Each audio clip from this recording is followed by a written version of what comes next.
চার দফা দাবিতে ভূমিহীনদের পুনর্বাসনের দাবিতে মানববন্ধন ও স্মারকলিপি প্রদান করেছে বাংলাদেশ ভূমিহীন আন্দোলন সিরাজগঞ্জ জেলা শাখা। বিস্তারিত থাকছে সিরাজগঞ্জ জেলা প্রতিনিধি আশরাফুল ইসলাম জয়ের প্রতিবেদনে। বুধবার সকাল 10টার দিকে পৌর শহরের বাজার স্টেশন কদম ফোয়ারা চত্বরে এই মানববন্ধন অনুষ্ঠিত হয়।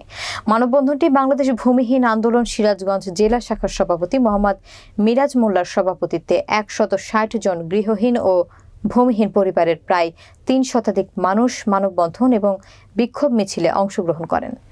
মানববন্ধনটি বাজার স্টেশন কদম ফোয়ারা চত্বরে ঘণ্টাব্যাপী অবস্থান করে পরে সিরাজগঞ্জ শহরের প্রধান প্রধান সড়ক বিক্ষোভ মিছিল করে জেলা প্রশাসকের প্রতিনিধিদের কাছে স্মারকলিপি প্রদান করে।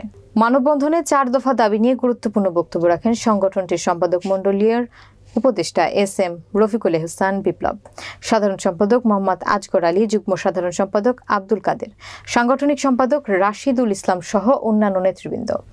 মানববন্ধনে বক্তারা বলেন, খোকসা বাড়ি আশ্রয় প্রকল্পে 310টি যে ঘর নির্মাণ করা হয়েছে সেখানে প্রকৃত কোনো ভূমিহীন নেই। অধিক অংশই ঘর রয়েছে তালা। এছাড়াও ঘর ভাড়া দেওয়ার অনেক অভিযোগ রয়েছে।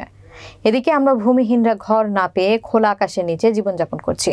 আশ্রয় প্রকল্পের খালি ও ভাড়া ঘর তালিকা করে পূর্বের মালিকানা বাতিল করে প্রকৃত ভূমিহীনদের নামে ঘরগুলো লিখে দেওয়ার দাবি জানান সংগঠনের নেতারা।